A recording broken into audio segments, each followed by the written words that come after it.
Investing అంటే only Indian stock మార్కెట్‌లోనే invest చేయడం అనుకుంటున్నారా? లైక్ నిఫ్టీ 50 గానివ్వండి, లేకపోతే రిలయన్స్, హెచ్‌డిఎఫ్‌సి ఇలాంటి స్టాక్స్‌లో మాత్రమే ఇన్వెస్ట్ చేయడం అనుకుంటున్నారా? What if I told you, you can invest in the global companies or global stock markets while sitting in India. Yes, అది లీగల్‌గా, ఈజీగా మనం వితౌట్ షిఫ్టింగ్ అంటే ఇండియా నుంచి మూవ్ అవ్వకుండా ఇన్వెస్ట్ చేయడం పాసిబులే. ఇవాల్టి ఎపిసోడ్‌లో ఏంటంటే మనం ఓవర్‌సీస్ స్టాక్ మార్కెట్‌లో ఎలా ఇన్వెస్ట్ చేయాలో డిస్కస్ చేద్దాం. So hello everyone, welcomes to today's learning video on trading wheels.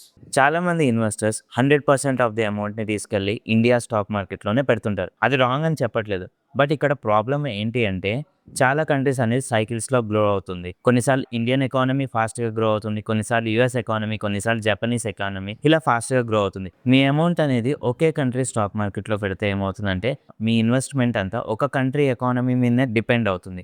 In case ఆ ఎకానమీ ఆ ఇయర్‌లో బాలేదంటే మీ పోర్ట్‌ఫోలియో కూడా అలానే అండర్ పర్ఫార్మ్ చేస్తుంది.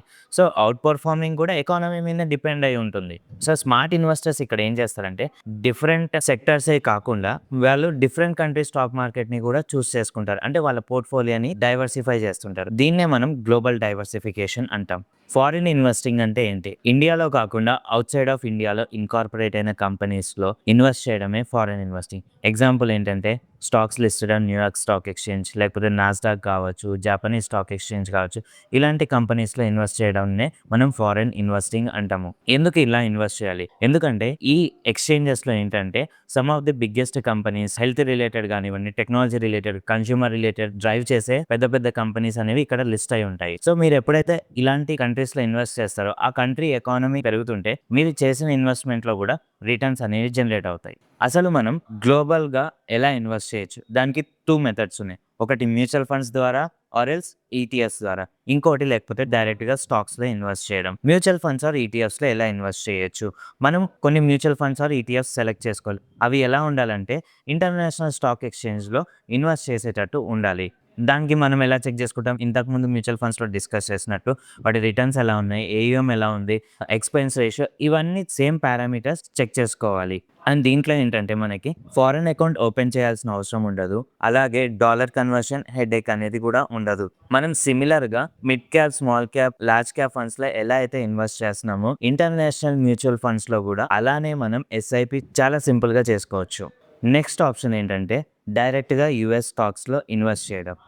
ఇక్కడ డైరెక్ట్ యూఎస్ స్టాక్స్‌లో ఇన్వెస్ట్ చేయాలంటే మనం గ్లోబల్‌గా ఇంటర్నేషనల్ ప్లాట్‌ఫార్మ్ ఓపెన్ చేసి అంటే ఇంటర్నేషనల్ బ్రోకరేజ్ ప్లాట్‌ఫార్మ్ ఓపెన్ చేసి దాంట్లో స్టాక్స్‌లో ఇన్వెస్ట్ చేయాలి. కానీ ఇక్కడ ఒక లిమిటేషన్ ఉంది. అండర్ ఎల్ఆర్ఎస్ స్కీమ్ అంటే లిబరలైజ్డ్ రెమిటెన్స్ స్కీమ్ ప్రకారం ఏంటంటే మనం ఇయర్‌లీ $250,000 కంటే ఎక్కువ ఇన్వెస్ట్‌మెంట్స్ అనేవి చేయలేం. అది గ్లోబల్‌గా ఇండియన్స్ మాత్రం. సో, అదొకటి మాత్రమే రెస్ట్రిక్షన్ ఉంది. 250,000 కంటే తక్కువ చేయొచ్చు. 250,000 కంటే ఎక్కువ చేయలేం. సో, ఇది యూఎస్ స్టాక్స్‌లో డైరెక్ట్‌గా ఇన్వెస్ట్ చేయాలండి. బట్ ఇది బిగినర్స్‌కి రిస్క్ అవుతుంది. ఎందుకంటే మనం స్టాక్స్‌లో ఇన్వెస్ట్ చేయాలి అనుకుంటే గనక మనకి టైమింగ్ డిఫరెన్స్ కూడా ఉంటుంది. ఎందుకంటే వాళ్ళ మార్కెట్స్ అనేవి ఈవినింగ్, నైట్ ఓపెన్ అవుతుంటాయి. అండ్ ఇక్కడ ఏంటంటే మనం ఈచ్ అండ్ ఎవ్రీ స్టాక్ మీద ఇన్వెస్ట్ చేయాలి అంటే అక్కడ టెక్నికల్ అనాలిసిస్ కూడా మనమే చేయాలి.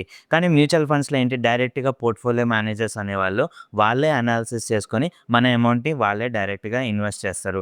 ఇక్కడ చూసుకుంటే మనకి యూఎస్ మార్కెట్‌లో ఇన్వెస్ట్ చేయాలంటే మ్యూచువల్ ఫండ్స్ అనేవి చాలా బెస్ట్ ఆప్షన్. అందులో ఇంటర్నేషనల్ మ్యూచువల్ ఫండ్స్ అనేవి చాలా బెస్ట్ ఆప్షన్ అనమాట. అండ్ డైరెక్ట్‌గా స్టాక్స్‌లో ఇన్వెస్ట్ చేస్తే ఏంటంటే మనకి కరెన్సీ రిస్క్ అనేది కూడా ఉంటుంది. ఎందుకంటే మనం ఇన్వెస్ట్ చేసేటప్పుడు వాల్యూ ఒకటి కావచ్చు ఎక్స్‌చేంజ్ వాల్యూ. మళ్ళీ మనం విత్‌డ్రాల్ కొట్టేటప్పుడు ఎక్స్‌చేంజ్ వాల్యూ ఇంకోటి అవ్వచ్చు. దానివల్ల లాస్ వచ్చే ఛాన్సెస్ కూడా ఎక్కువ ఉంటాయి. సో, ఇప్పుడు మనం పోర్ట్‌ఫోలియో డైవర్సిఫై చేసేటప్పుడు, పోర్ట్‌ఫోలియో ఇన్వెస్ట్‌మెంట్ చేసేటప్పుడు మొత్తం అమౌంట్ అనేది ఇండియాలో ఇప్పుడున్న సిట్యుయేషన్స్ ప్రకారం పెట్టడం కరెక్ట్ కాదు. ఎందుకంటే ఒక టెక్నాలజీ పరంగా తీసుకుంటే మన ఇండియన్ స్టాక్ మార్కెట్‌తో ఒకదాంతో కంట్రీతో ఉండవు. ఎందుకంటే అది యూఎస్‌లో మేజర్ రోల్ అనేది ప్లే అవుతుంది. అలాగే హెల్త్ కేర్ కావచ్చు, కన్స్యూమర్ రిలేటెడ్ కావచ్చు, ఒక కంట్రీలో ఏవి డిపెండ్ అయ్యి ఉండవు. సో, మనం ఏం చేయాలంటే జనరల్‌గా 10-30% ఆఫ్ ది పోర్ట్‌ఫోలియోని ఇంటర్నేషనల్‌గా డైవర్సిఫై చేయడం చాలా బెటర్. ఇన్ కేస్ మన ఇండియాలో గాని రిటర్న్ తక్కువున్నా వేరే కంట్రీలో రిటర్న్ ఎక్కువ ఉండడానికి పాసిబుల్ ఉంటుంది. లేకపోతే అక్కడ రిటర్న్ తక్కువొచ్చినా మన ఇండియాలో రిటర్న్ అనేది ఎక్కువ ఉంటుంది. సో, పోర్ట్‌ఫోలియో అనేది రీబాలన్సింగ్ చేయడం చాలా మంచిది. దీన్నే గ్లోబల్ డైవర్సిఫికేషన్ అంటాం. ఇలాంటి మరిన్ని వీడియోస్ కోసం keep like and follow Trading Wales.